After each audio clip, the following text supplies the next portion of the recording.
Hermanos, hoy quiero compartirles una palabra, un texto que está ahí en Efesios capítulo 1. Es un libro que comenzamos ya hace varios domingos a considerar en nuestros sermones y estamos avanzando recién en el capítulo 1, un maravilloso capítulo que nos muestra verdades eternas y que debieran transformar nuestra mirada frente a lo que Dios ha hecho por nosotros. Y que debieran también de alguna manera moldear nuestra adoración hacia Dios. Y yo quiero invitarles a considerar un texto, precisamente el que hoy también pudimos compartir en nuestra iglesia. Sin embargo, yo quiero leer todo el párrafo, yo quiero leer el capítulo 1 de Efesios. Y voy a dar lectura desde el versículo 3 hasta el versículo 14. Y dice este precioso párrafo lo siguiente.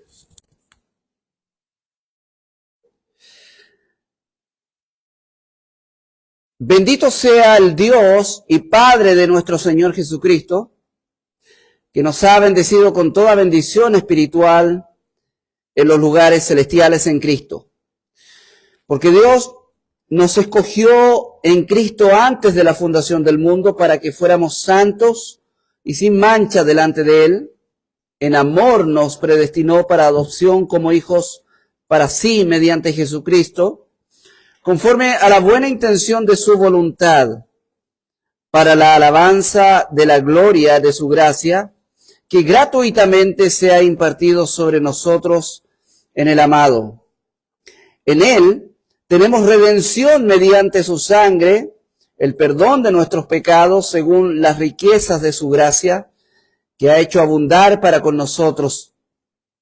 En toda sabiduría y discernimiento nos dio a conocer el misterio de su voluntad, según la buena intención que se propuso en Cristo, con miras a una buena administración en el cumplimiento de los tiempos, es decir, de reunir todas las cosas en Cristo, tanto las que están en los cielos como las que están en la tierra.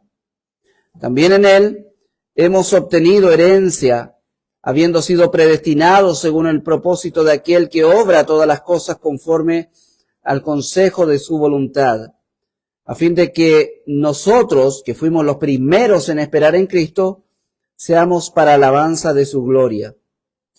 En Él también ustedes, después de escuchar el mensaje de la verdad, el evangelio de su salvación, y habiendo creído, fueron sellados con el Espíritu Santo de la promesa, que nos es dado como garantía de nuestra herencia, con miras a la redención de la posesión adquirida de Dios para alabanza de su gloria. Amén. Bueno, este texto sin duda que es uno de los textos más trascendentes de la palabra de Dios respecto de las verdades concerniente a nuestra redención. Ya aquí este texto nos muestra claramente que el plan de Dios, cierto, trasciende el tiempo humano y es un plan que de alguna manera está diseñado desde antes de la fundación del mundo. ¿Ok?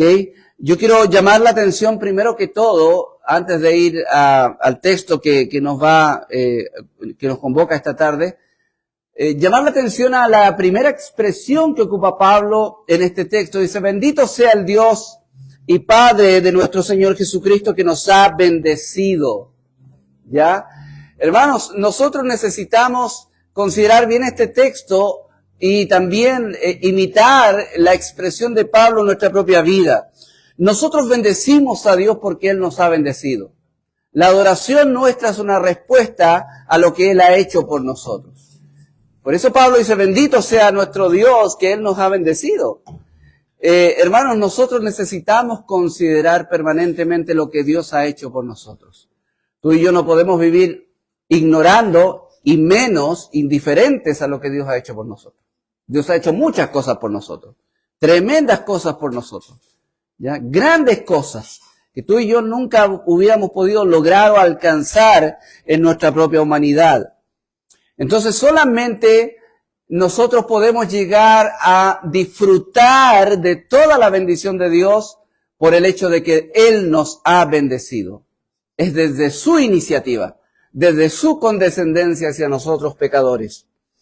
Ahora, lo importante también es entender que toda esa bendición que Dios nos ha dado, toda la maravillosa gama de bendiciones, o voy a usar las palabras de Santiago aquí, todo ese don perfecto, toda esa buena dádiva que ha descendido de lo alto, hermanos, solamente el pecador la puede hallar en Cristo. Solamente en Cristo puede ser hallada esta bendición. El concepto de en Cristo, de la unión con Cristo, es el concepto que más fuerte está repercutiendo en el argumento del apóstol Pablo aquí. Todo lo que tenemos lo tenemos en Cristo. Amén. Y las maravillosas bendiciones que Dios nos da solamente las tenemos en Jesucristo. Ya, separados de Él, dice Él, nada podemos hacer. Es inviable poder alcanzar ni siquiera una mínima parte de la bendición de Dios a menos que tú estés en Cristo. Si estás en Cristo, entonces tienes participación en estas, dice, bendiciones, con toda bendición espiritual en los lugares celestiales. Amén.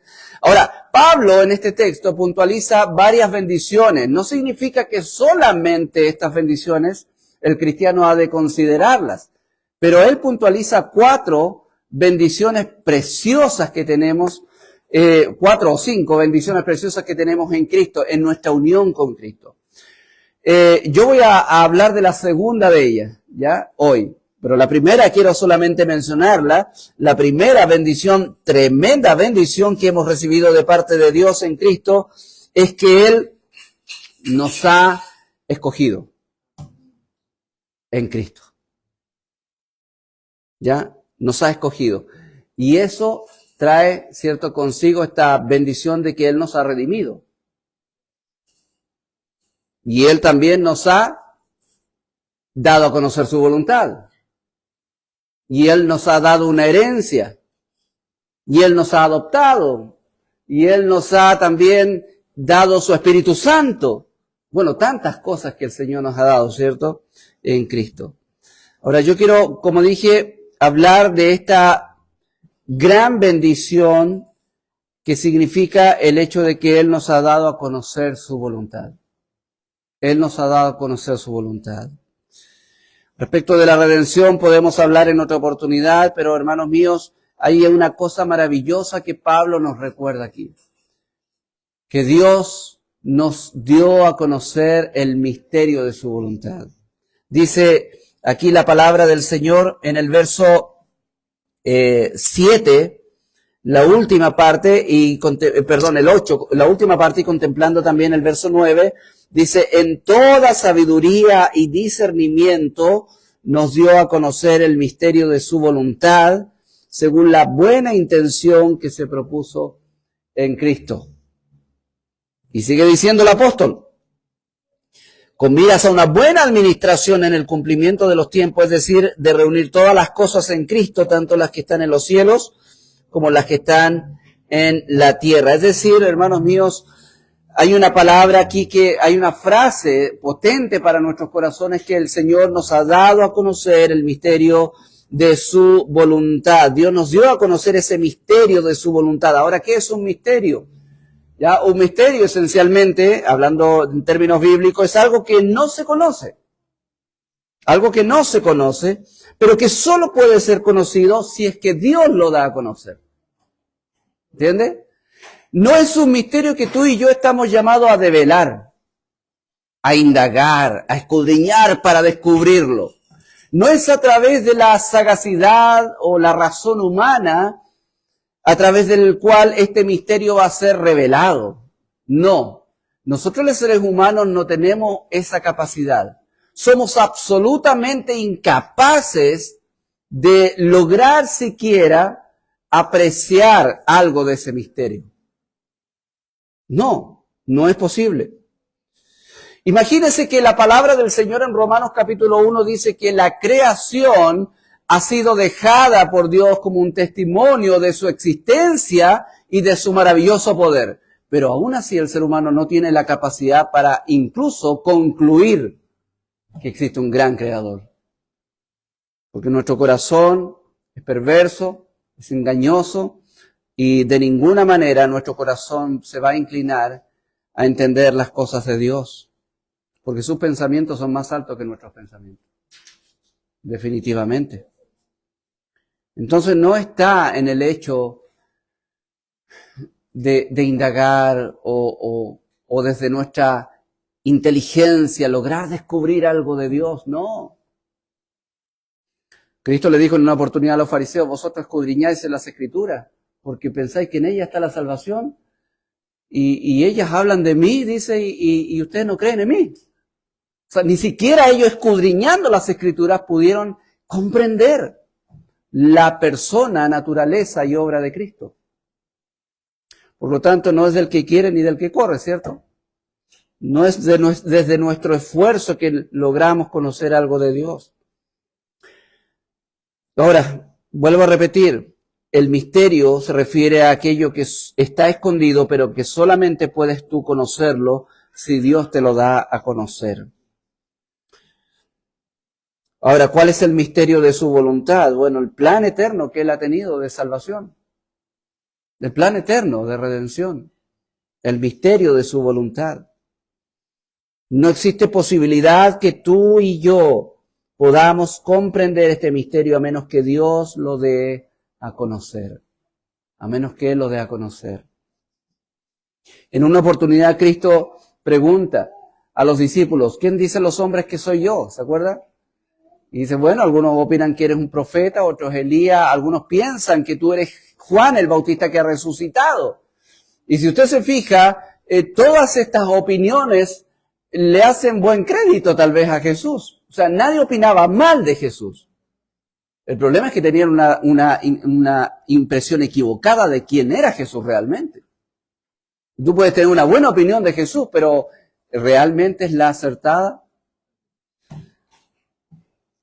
Entonces había muchas opiniones, buenas opiniones sobre Cristo.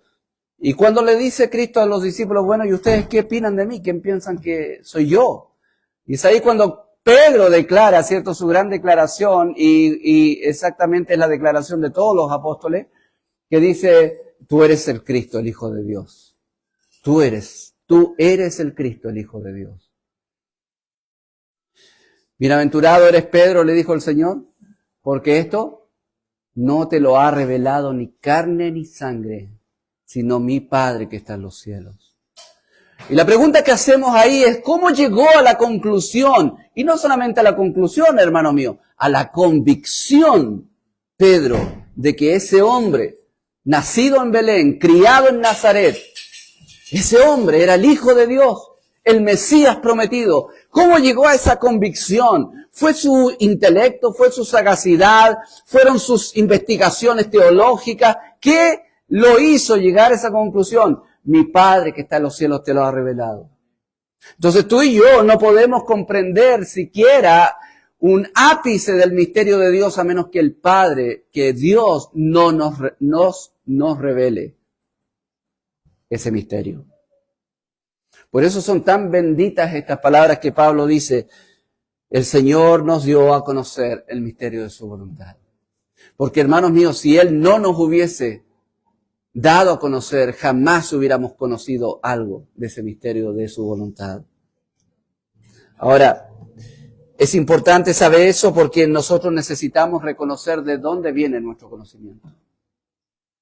Nosotros tenemos convicciones, tenemos doctrina, tenemos ciertas creencias. La pregunta es, ¿de dónde vienen esas creencias? Bueno, decimos de la palabra del Señor y eso es correcto. Pero juntamente con eso debemos tener una convicción. Esa palabra de Dios es palabra de Dios. Por lo tanto, nuestro conocimiento viene de Dios. Porque Dios nos reveló, ¿cierto?, el conocimiento que pudiéramos tener. Entonces, hermanos míos, Dios ha revelado el misterio de su voluntad. ¿Cuál es el misterio de su voluntad? El plan eterno. Lo que Él ha decretado hacer desde la eternidad. Dios ha planificado todo desde la eternidad. Dios no es un Dios improvisado, como muchas veces nosotros lo somos, tal vez. Dios no es un Dios improvisado. Él ha decretado desde antes de la fundación del mundo todo. Algunos preguntan, bueno, ¿por qué cuando, Adán cayó, por qué Dios simplemente no hizo una nueva raza humana? Porque no es como nosotros. No es como cuando nuestra esposa está haciendo un queque y se quema y va a tener que inventar algo más. O hace otro queque o simplemente comemos pan solamente. Pero hay una fatalidad que nos obliga a reinventarnos. ¡Wow! Se me echó a perder el auto, ¿cómo voy allá ahora? Bueno, voy a tener que ir en micro. Tenemos que reinventarnos. Bueno, Dios no es así. Dios, hermano mío, no se tiene que reinventar a cada vez que el hombre fracasa.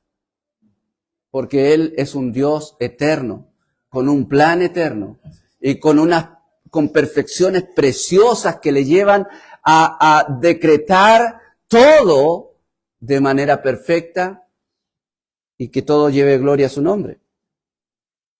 Por lo tanto, hermanos míos, ese plan eterno es muestra de que Dios no es un Dios improvisado.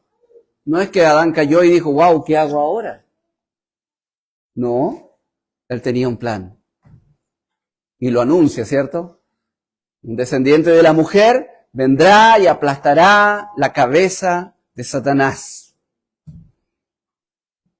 No es un Dios improvisado que de pronto la maldad llegó a tal punto que no hallaba qué hacer y lo único que se le ocurrió es un diluvio. No, eso estaba decretado.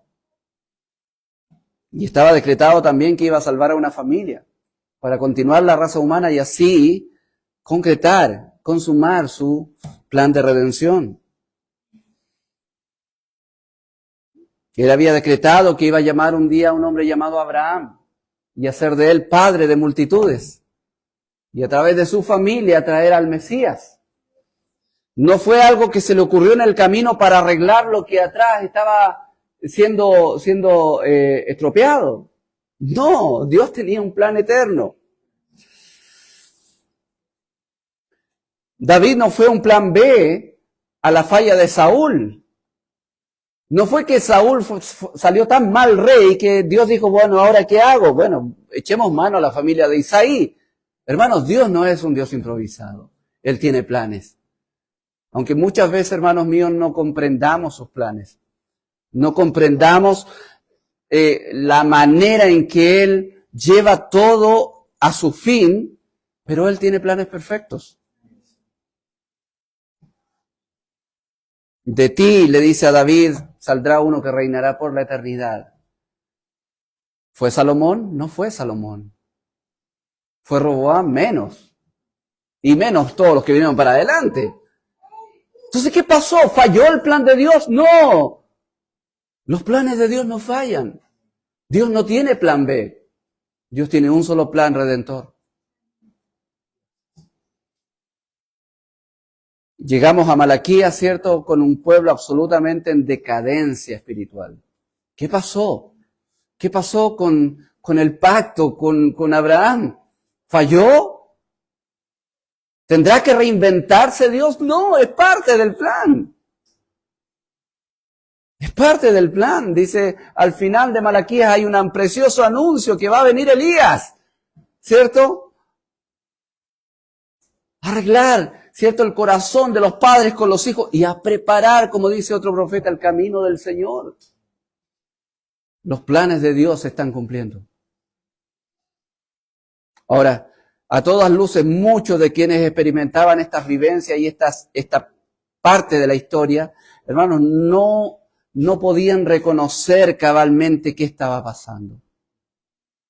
Es tanto así que en el segundo libro, la segunda carta de Pedro nos dice que los profetas en el antaño trataban de investigar, averiguar cuál era la persona, el tiempo de Cristo que tenía que venir. No había una comprensión completa, pero había entendimiento.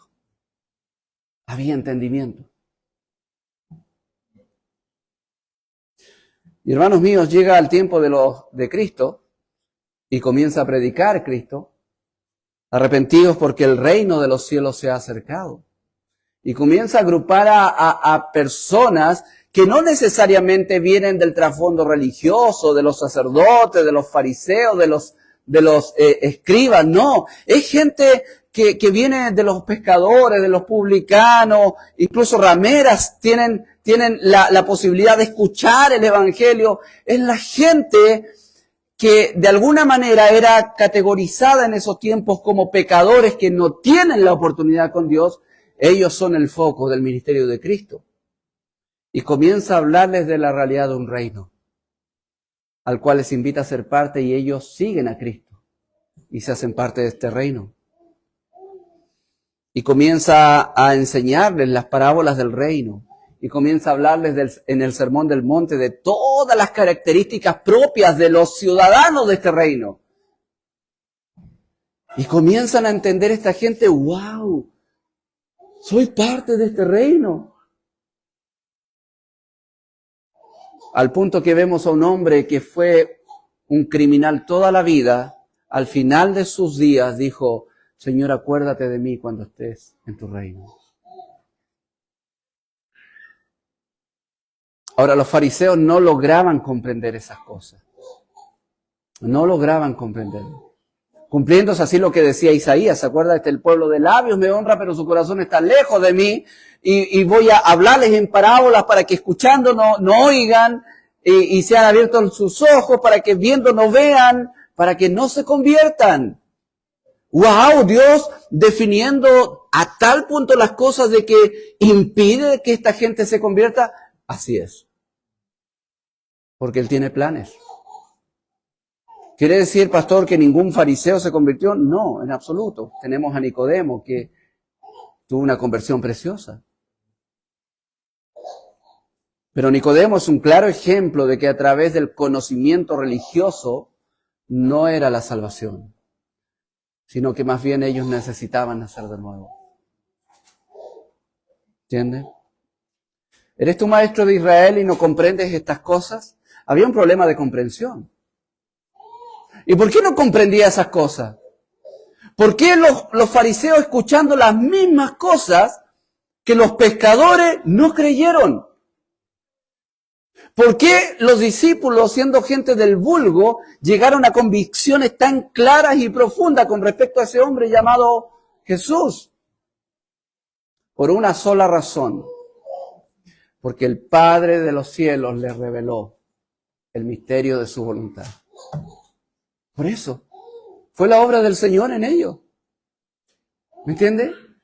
Y ahí se cumple lo que dice la palabra, que no es del que quiere ni del que corre, sino que de Dios quien tiene misericordia. Hermano, si un día Dios te ha permitido ver a Cristo, dale gracias a Dios. Porque has sido objeto del amor de Dios al revelarte el misterio de su voluntad. Dios tiene un plan eterno de redención. Y este plan eterno esencialmente tiene que ver, según el texto, de establecer su reino eterno en su Hijo. Y este plan fue desarrollándose en la historia de la humanidad de manera paulatina y progresiva. Cuando llegamos al tiempo de Cristo, ese plan comenzó a ser poco a poco revelado a sus seguidores, ¿cierto? Poco a poco empezó a ser revelado a sus seguidores. No comprendían mucho al principio. Hay muchas ocasiones en que los evangelios dicen, pero esto lo entendieron después que resucitó, ¿cierto? Después entendieron que se refería a esto. Y hacían la conexión. ¿Por qué? Porque había un momento en que no comprendían todo.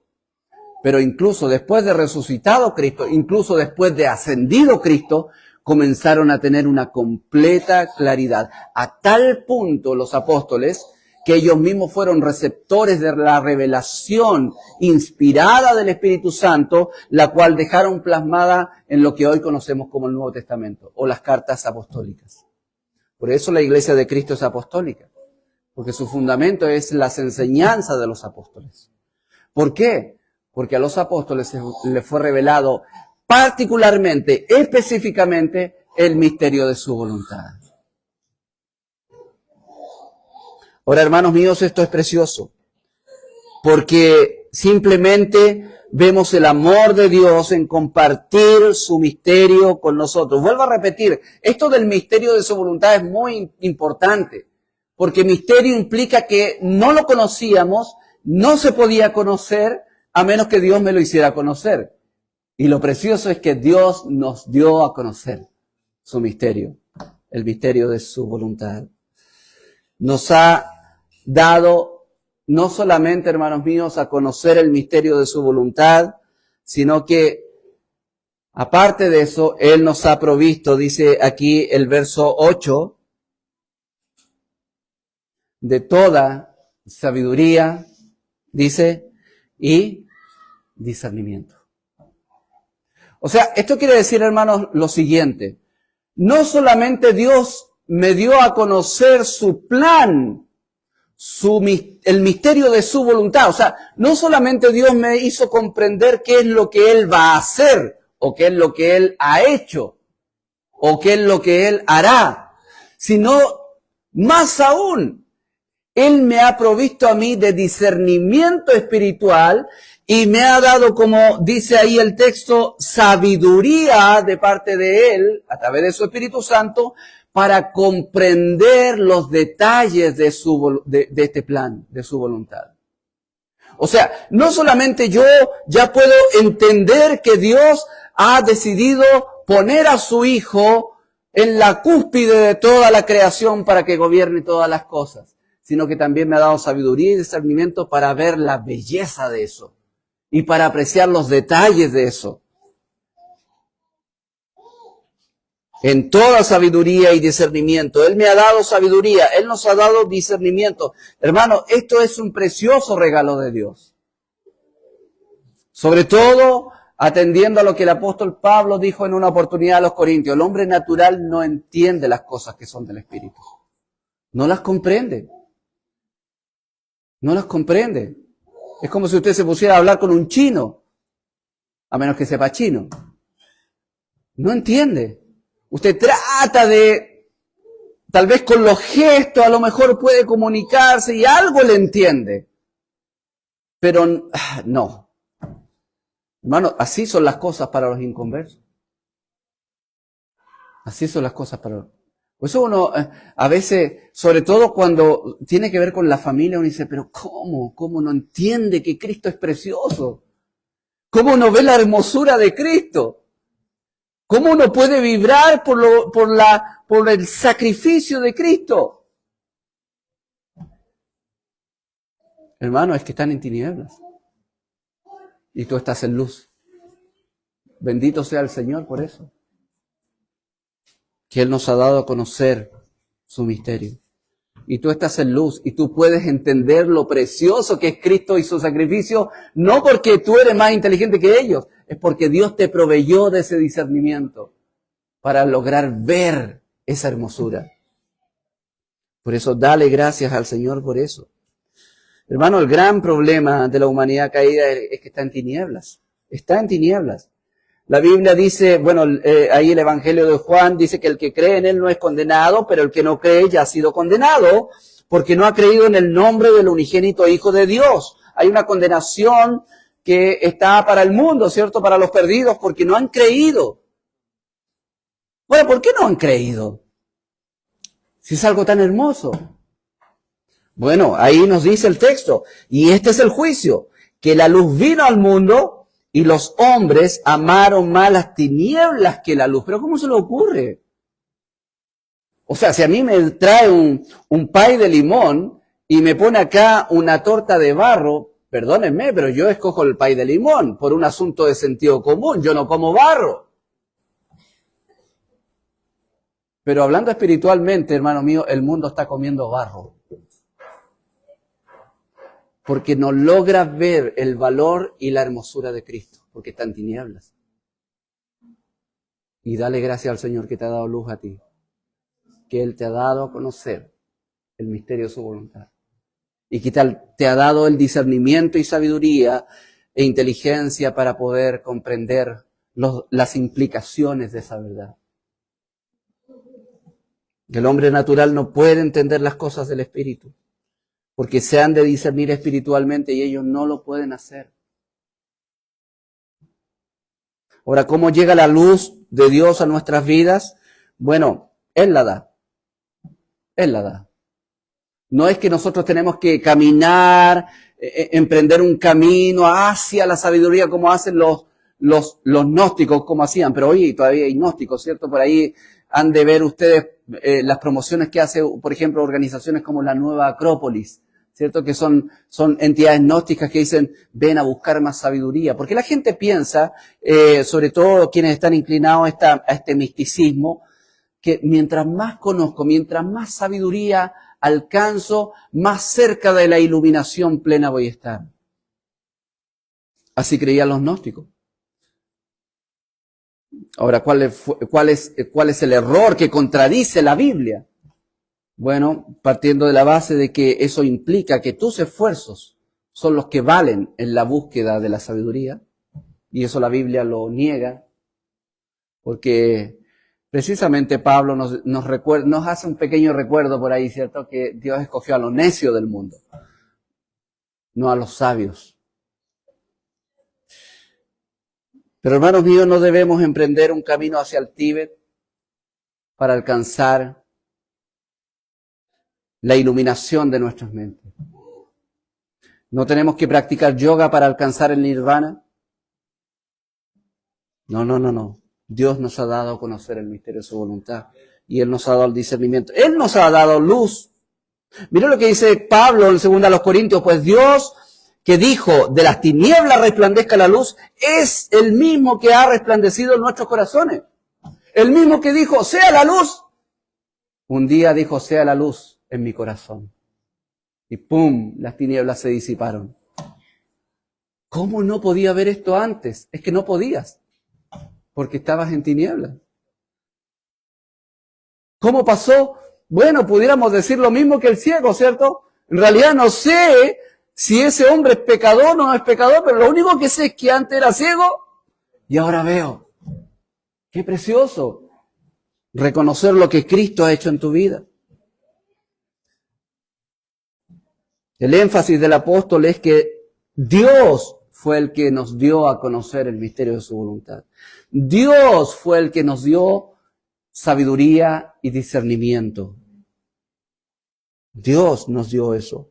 No lo descubrimos nosotros. No podemos conocer desde las tinieblas al Dios de luz. No podemos. A menos que Él se revele a sí mismo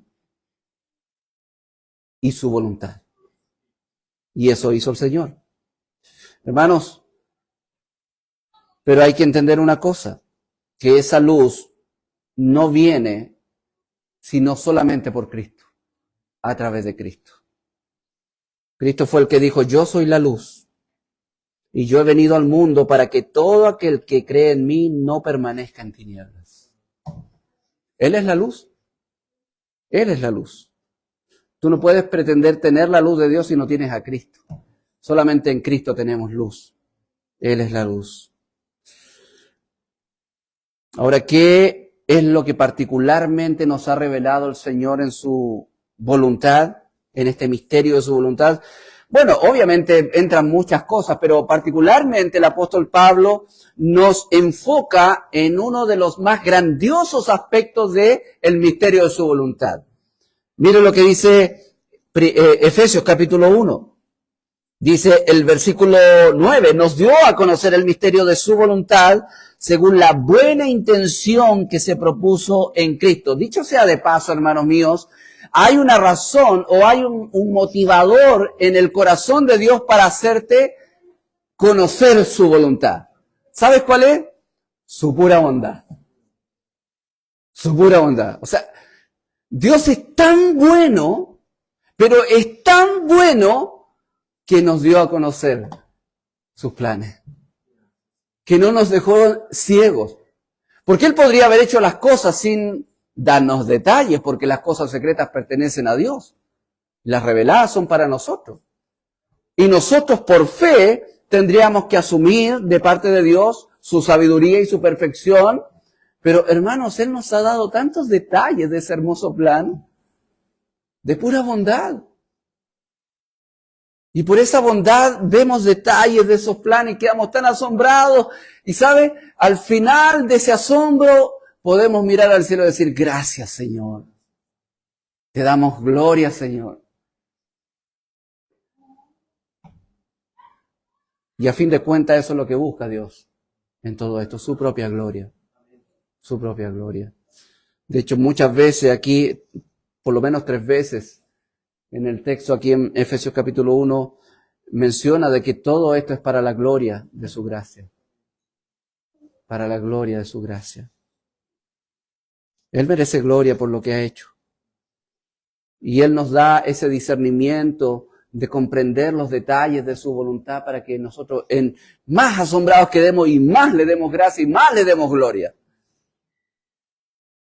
Se da cuenta que todo este conocimiento que el Señor nos comparte no es para nosotros, sino que para que nuestro corazón rebose de asombro, de maravilla y de adoración. Ahora, ¿qué es lo que Él nos ha revelado? Hermanos míos, dice la palabra del Señor, verso 10, con miras a una buena administración en el cumplimiento de los tiempos. ¿Qué quiere decir esto?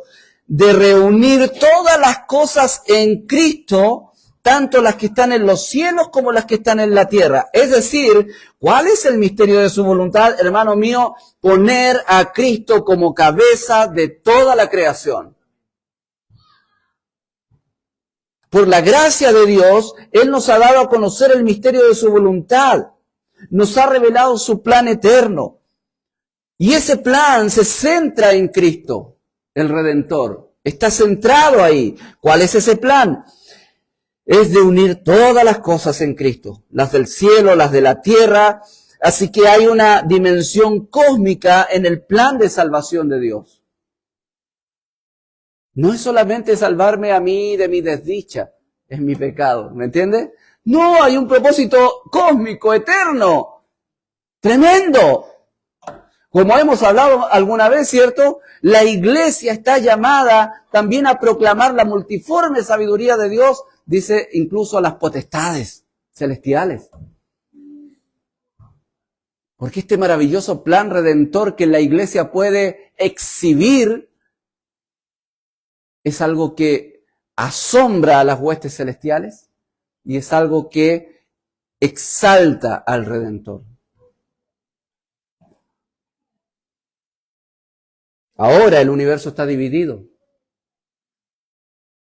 Como dijo el Señor Jesucristo en Juan capítulo 17, nosotros estamos en el mundo, pero no somos del mundo. En este mundo puedes tú ver 2 tipos de personas. Los que son parte del reino de Dios y los que son parte del reino de las tinieblas. Los que están bajo el pacto de obras con Adán o los que están bajo el nuevo pacto con Cristo. Los salvados o los perdidos. Hay 2 grupos de personas solamente. Hay 2 grupos de personas.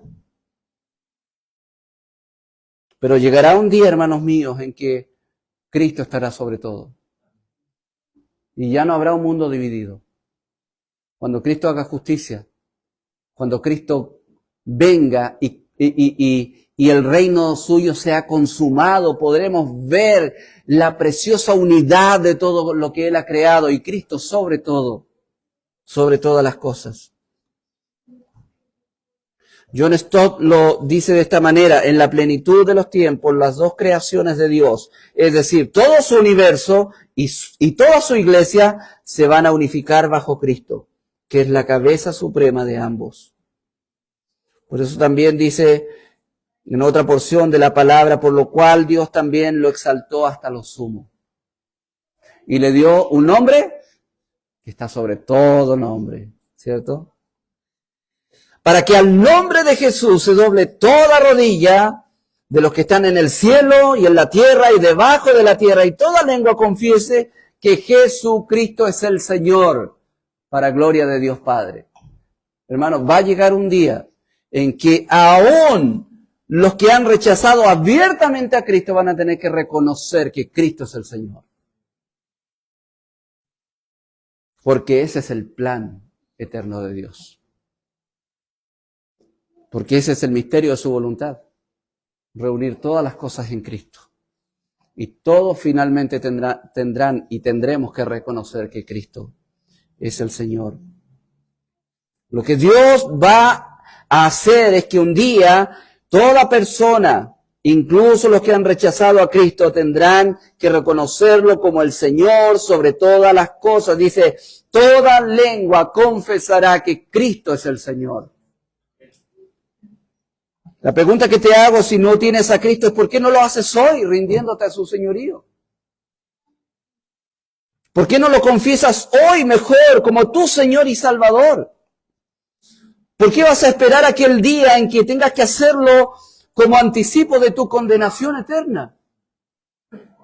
Confiesa hoy en arrepentimiento a Cristo como tu Señor y serás salvo.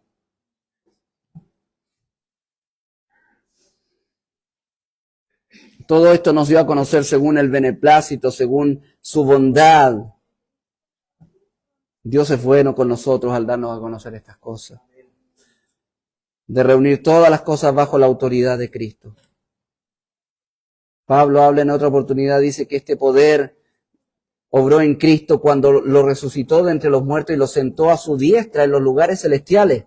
Muy por encima, dice, de todo principado, toda autoridad, poder, dominio y de todo nombre que se nombra.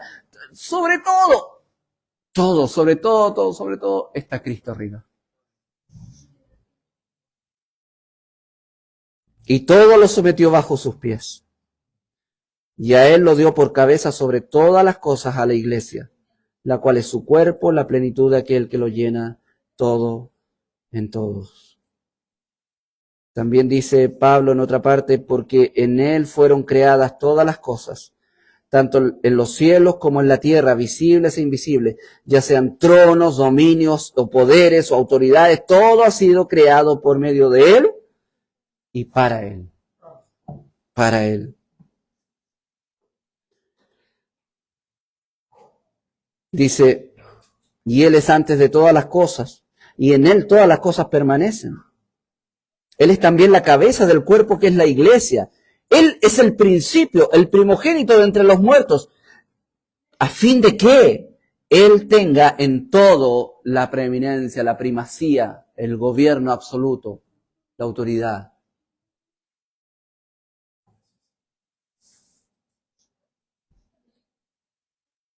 Llegará el día en que no habrá ninguna autoridad, hermanos míos, en este mundo aparte de la autoridad de Cristo. Y nada en este mundo seguirá en caos, porque Cristo sujetará todo bajo sus pies, su mano. Amén. Jesucristo un día será en su plenitud Rey de Reyes, Señor de Señores. No hay autoridad por sobre Él. No hay autoridad por sobre Cristo. Él hizo una vez una declaración tremendamente poderosa. Toda autoridad ya me ha sido dada en los cielos y en la tierra. Por tanto, vayan y hagan discípulos. Hermanos, no hay autoridad por sobre Cristo hoy. Ni la ONU, ni el presidente de turno, ni los poderes secretos por ahí. No hay autoridad por sobre Cristo. Cristo reina. Y un día eso lo va a tener que reconocer toda criatura, las que están en los cielos, las que están en la tierra. Todos reconocerán que Cristo es el Señor. Ese es el plan de Dios. Ese es el misterio de su voluntad, de que un día Dios va a reunir todas las cosas en Cristo. Qué precioso. Toda esta preciosa verdad, hermanos, nos la ha revelado por gracia Dios, solamente en Cristo. Dios nos ha dado también sabiduría y discernimiento. Él nos dio a conocer su voluntad, pero también nos ha dado sabiduría y discernimiento para comprender estas verdades y vivir conforme a ellas. Pablo más adelante en Efesios dice, por tanto, tengan cuidado como andan. No como insensatos, sino como sabios, aprovechando bien el tiempo, porque los días son malos. Así pues no sean necios, sino que entiendan cuál es la voluntad de Dios. No podemos vivir como que si ignorásemos la voluntad de Dios. Pablo dice, no, ustedes la entienden, porque Dios le dio a conocer. Y Dios le ha dado discernimiento y sabiduría. Ustedes están en luz. El problema nuestro es que vivimos varados muchas veces en este mundo. La pregunta que podemos hacer es, ¿hay alguna razón para temer? Hay guerras, hay ideologías que nos acechan, hay gobiernos, ¿cierto?, que atentan contra las verdades cristianas. Hay toda una realidad que pareciera que estremece el corazón cuando pensamos en ella y decimos, wow, ¿cómo vamos a sobrevivir esto? Hermanos míos, no hay razón para temer, porque Dios te ha dado a conocer el misterio de su voluntad. Y tú ya sabes que un día Cristo va a gobernar sobre todas las cosas. Dios ya nos reveló cómo va a terminar todo. Dios ya nos dijo que un día nada va a estar fuera del gobierno de Cristo. No hay razón para temer. No hay razón para claudicar en este mundo. Entonces no hay razones. ¿Hay algo en este mundo más valioso de lo que tú tienes en Cristo? No debe haber. Entonces basta de sufrir. Basta de sufrir por las cosas terrenales porque sabemos que Cristo está en control de todas las cosas. Y que pase lo que pase, todas las cosas serán hechas nuevas. Tendremos nuevos cielos, nueva tierra donde more la justicia. Hermanos, no hay razón de sufrir y de amargarse por las cosas de esta tierra. Porque, hermanos, nuestra ciudadanía está en los cielos.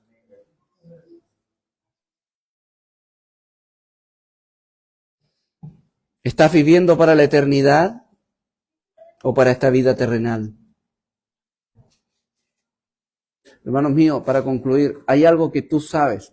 Recuerda, Dios te dio a conocer el misterio de su voluntad y te dio discernimiento y sabiduría para comprender esas verdades, los detalles de esas verdades, las implicaciones de esa preciosa verdad, de su precioso plan redentor y de poner a Cristo por sobre todas las cosas al fin de los tiempos. Hermano, hay algo que tú sabes que los perdidos no saben. Los perdidos no saben estas cosas. Ellos no pueden tener esperanza en nada. Tú sí. Hermano, hay una verdad que Dios te ha dado a conocer que los perdidos no tienen. Y eso debería moldear, hermano mío, tu manera de vivir. Eso debería moldear tu manera de vivir. Vive a la luz de tu esperanza en Cristo. Si sabes que un día Cristo va a gobernar sobre todas las cosas, hoy vive para Cristo. Hoy vive para Cristo. Mira la vida de Pablo. Ve todas las penurias que pasó. Una persona que ignora la voluntad de Dios, el misterio de su voluntad, va a llegar a una conclusión. Pablo desperdició su vida. Pero una persona que conoce, porque Dios se lo ha revelado, el misterio de su voluntad, va a mirar a Pablo, por ejemplo, y a decir, qué vida más fructífera. Qué vida más bien aprovechada. En sus propias palabras, Pablo lo dijo así, para mí el vivir es Cristo y el morir es ganancia. ¿Sabes por qué? Porque esta preciosa verdad de conocer el misterio de su voluntad, eso moldeó toda su vida, ¿cierto? Todo lo que hizo, todo lo que no hizo, todo lo que él se proyectaba hacer, todo era moldeado por esta verdad tremenda de conocer el misterio de su voluntad, del plan redentor eterno de Cristo, de que un día iba a gobernar Cristo por sobre todas las cosas, y en eso descansaba, y en eso permitía o hacía que los hermanos descansaran, en lo que Cristo un día iba a ser el Rey de Reyes y Señor de Señores sobre todas las cosas. Amén. Oremos. Padre amado, en el nombre de Jesús, quiero darte gracias también por esta porción de tu palabra. Y te pido, Padre, que esta palabra pueda ser, Señor, fructífera en la vida nuestra. Y que podamos, Dios Santísimo, como decíamos, experimentar esto de que este gran privilegio